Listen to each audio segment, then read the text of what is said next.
Welcome to No Human Left Behind, AI the podcast. In today's episode, we give you a history of artificial intelligence. Welcome back, everyone. We're about to take a deep dive, a really fascinating one, I think, into the history of artificial intelligence. Oh, cool. Yeah, it's going to be awesome. We're going to kind of trace this whole idea of, thinking machines. Like, where did it even come from and how the heck did we get to where we are today with all this crazy AI stuff, Right. So to guide us on this journey, we're going to be using excerpts from a really interesting course called Introduction to Artificial Intelligence. Sounds like a good starting point. I think so, yeah. And trust me, this is not your typical boring history lesson, all right? We're talking ancient myths, like way back in the day, to the actual birth of AI as like a real field of study. Yeah. All the breakthroughs, the setbacks, even the deep philosophical questions this whole thing raises. The big question. Oh, yeah, the big ones for sure. So buckle up, because this is going to be a wild ride. Yeah. All right, so let's kick things off with a question that's probably crossed everyone's mind at some point. Have humans always dreamt of creating, artificial beings? Or is this just a modern sci-fi obsession?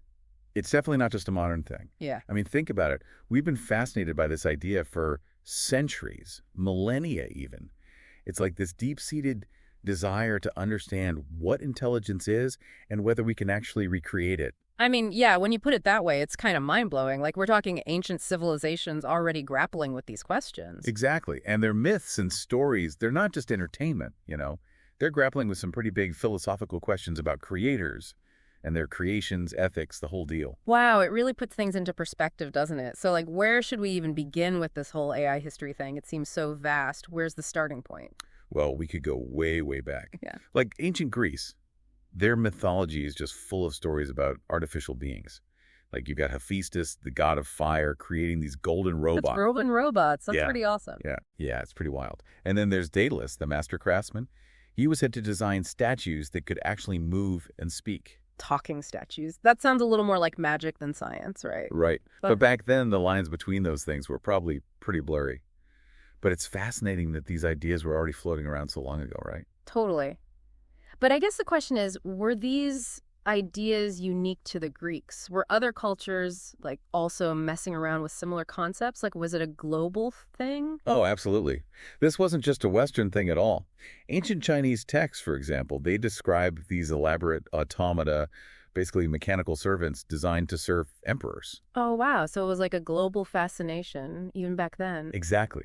And even though some of these stories might not be historically accurate, they just reinforce the idea that this whole quest to create artificial life, it's been a human obsession for a really, really long time. So we've got all these ancient myths and stories, setting the stage. But when did this whole fascination with artificial beings actually transition from, mythology to a legitimate field of study? When did that happen? That shift really took hold in the 20th century. Specifically 1956 at the Dartmouth Workshop. It's kind of considered the official birthplace of AI as a field. 1956? That's right around when computers were starting to become a thing, right? Was that just a coincidence, or was there a connection there? The timing was definitely not a coincidence. The Dartmouth Workshop brought together some of the brightest minds in computer science and math at the time. People like John McCarthy, who actually coined the term artificial intelligence, Marvin Minsky, Claude Shannon, Nathaniel Rochester, all these pioneers. And they were all fired up about the potential of these new technologies. So they saw computers as potential tools for creating AI. That's pretty forward thinking for back then. Yeah, definitely. They had a really ambitious goal for the workshop. They wanted to see if literally any aspect of learning or intelligence could be described precisely enough for a machine to actually replicate it. Whoa, hold on. So they were basically trying to create, a thinking machine back then? Well, not quite. It was more like the very first step in a very long journey, right? But the workshop did spark the creation of some groundbreaking early AI programs. There's one called the Logic Theorist. It could actually prove complex mathematical theorems. No way. That's actually really impressive. Yeah, it was a big deal. And then they also developed the General Problem Solver, which, well, the name kind of says it all. They aimed to create something that could solve any problem you threw at it. That's crazy. So these were the first baby steps of AI, huh? Yeah, you could say that. Mm. It must have been super exciting to see those early glimpses of what AI could potentially do, Totally. So, like, what approaches were they using back then to try and make these machines, intelligent? The main approach in those early years was something called symbolic AI. The idea is that intelligence comes from manipulating symbols, like words or numbers, using rules and logic. So basically like a really, really advanced computer program. Yeah, exactly. It's like a program that follows a very specific set of instructions to reach a conclusion. Okay, I think I'm kind of getting it, but can you give me a real-world example? Like, how would this symbolic AI actually work in practice? Sure. Imagine a self-driving car, right? But it's programmed with this symbolic AI. It has all these rules for navigating, like traffic lights, green means go, red means stop, and so on. The car's sensors, they detect the color of the light and send that info to the AI. Okay, got it. And then, based on its pre-programmed rules, the AI decides whether it's safe to drive or not. So it's all about defining those rules and then applying logic to them. Exactly. And this approach led to some pretty significant successes, especially in developing expert systems.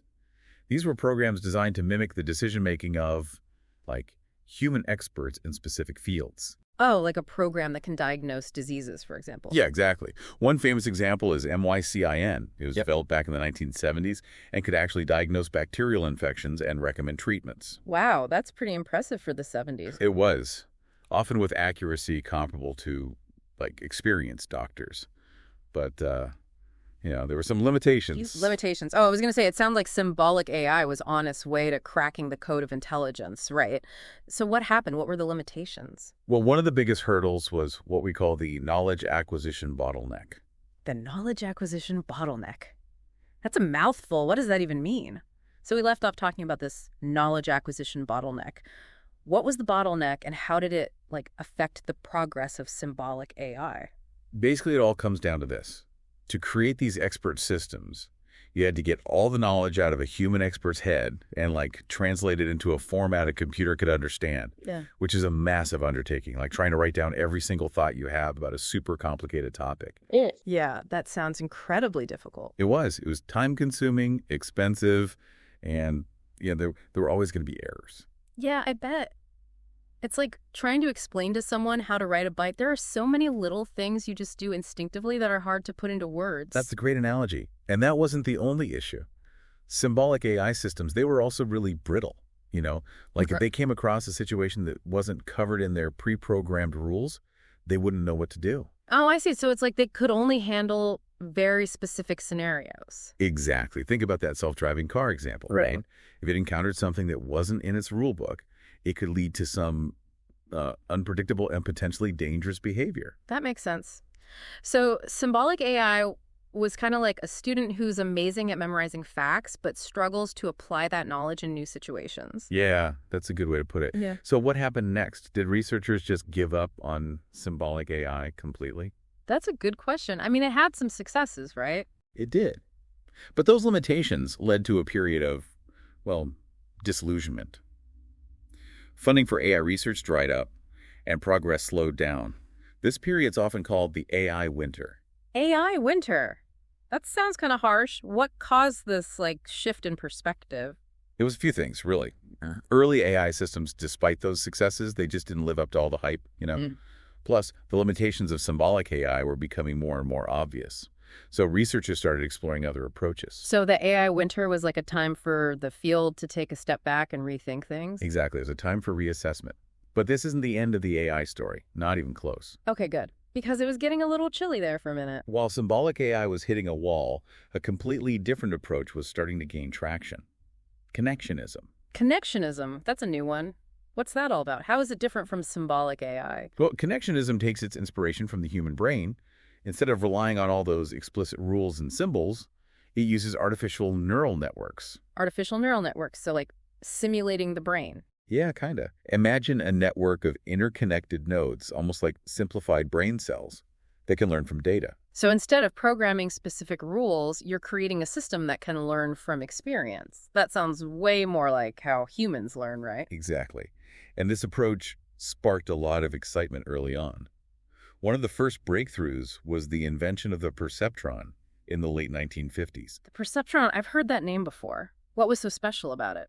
The perceptron was one of the first artificial neural networks that could actually learn, Yeah. It could be trained to recognize patterns and make simple classifications. So, like, it could tell the difference between a cat and a dog in a picture. Yeah, exactly. It was a very early form of what we now call machine learning. Okay, that makes sense. Yeah. But even the perceptron, it had limitations, right? It did. It struggled with certain types of problems, which led to some setbacks for the connectionist approach. So even this new approach, with all its potential, was still facing challenges. Definitely. And there was a second AI winter in the 1980s. And some of it was due to those limitations of early neural networks. But another big factor was that there just wasn't enough data available, and the computers just weren't powerful enough at the time. Oh yeah, that makes sense. You need massive amounts of data to train these AI systems, right? And the processing power to handle it all. Exactly. Without enough data and computing power, even the best algorithms wouldn't be able to do much. So what changed? What led to the AI resurgence we're seeing today? How did we get out of that AI winter? Well, towards the end of the 20th century, a few key things happened that really breathed new life into the field. First, we entered the age of big data. The internet exploded, and digital information was everywhere. Suddenly, there was tons of data to train AI systems. So the raw material for AI was finally available. Right, and then there was Moore's Law. Yeah. Computers were getting faster, more powerful at an exponential rate. So now we had the power to actually process all that data. So we've got the data, we've got the computing power. What else was needed for this AI revolution to really take off? The algorithms themselves. Researchers came up with new and improved machine learning techniques that could take advantage of all this data and computing power. It was like giving those algorithms a turbo boost. So it was this perfect storm. The data, the power, and the ingenuity all coming together at the right time. You got it. And this led to a huge shift in how we think about AI. Instead of trying to hand-code all the rules, we started letting machines learn from the data itself. That's a pretty big change in thinking. It is. And this shift towards data-driven learning is at the heart of what we call machine learning. It's what's powering most of the AI we see around us today. Machine learning, I hear that term everywhere these days. And then there's deep learning. Is that the same thing or is it something different? So we've got machine learning and then deep learning. What's the connection? Are those two terms interchangeable or is there a difference? They're related, but not quite the same. Deep learning is like a subset of machine learning. It takes those machine learning principles and just, cranks them up a notch. Okay, I'm intrigued. What makes deep learning so special? What's the secret sauce? It's all about artificial neural networks. Remember those from our connectionism talk? Yeah, the brain-inspired networks, right? Those are the ones. But in deep learning, these networks are way bigger, way more complex. They have all these layers of interconnected nodes, and that's where the deep comes from. So more layers equal more power. It's like adding extra processors to a computer, right? The more you have, the faster and more capable it gets. That's a good way to think about it. These deep neural networks can crunch through massive amounts of data and find these, super intricate patterns. It's like they're seeing connections that we humans just can't even grasp. Okay, that sounds pretty amazing, but how does this actually work in the real world? What kind of problems can deep learning solve? Give me some examples. Take image recognition, for example. A few years ago, getting a computer to accurately identify objects in a photo was a huge challenge. But deep learning has totally revolutionized that whole field. So you're saying that my phone being able to recognize my face and tag me in photos is because of deep learning? Exactly. And it's not just facial recognition, it's everywhere. Deep learning powers self-driving cars. It helps doctors diagnose diseases. It's even used to create those super realistic virtual assistants. It's really pushing the boundaries of what AI can do. Wow, it sounds like deep learning is the driving force behind this whole AI explosion we're seeing today. But I know some people are a bit apprehensive about AI. Are there any, downsides or potential risks we should be thinking about? You're right, we need to be cautious. One of the big challenges with deep learning is what we call the black box problem. Black box, that sounds a little scary. What's that all about? Well, we can train these deep neural networks to do amazing things, but we don't always understand how they're making their decisions. Yeah. It's like they're operating with this hidden logic that's really hard for us to decipher. So we're basically trusting these systems without fully knowing how they work. In a way, yes. Yeah. And that lack of transparency can be a big concern, especially when we're talking about using AI in sensitive areas like healthcare or finance. Yeah, I can see how that could be a problem. Any other potential downsides we should be aware of? Definitely. Another big one is data dependence. Deep learning models are super powerful, but they're only as good as the data they're trained on. If the data is biased or incomplete, the AI system will inherit those flaws, and that can lead to some really inaccurate or even harmful results. So garbage in, garbage out, as they say. Exactly. Yeah. We have to make sure the data we use to train these systems is representative and unbiased, or we're going to have problems. It seems like navigating this world of AI is all about finding that balance between, like, excitement and caution, embracing the potential, but being mindful of the risks. You got it. And the story's not over yet. The field of AI is constantly evolving, so it's hard to say exactly what the future holds. But there's some really cool trends emerging. Like what? What's getting you excited? Well, for one, we're seeing the development of specialized AI hardware chips specifically designed to run these AI algorithms more efficiently. So instead of running AI on regular computers, we'll have custom-designed hardware that's optimized for AI. Exactly. That's going to lead to even more powerful and sophisticated AI systems. And then there's all the research into new AI architectures and learning algorithms. One area I'm really interested in is explainable AI.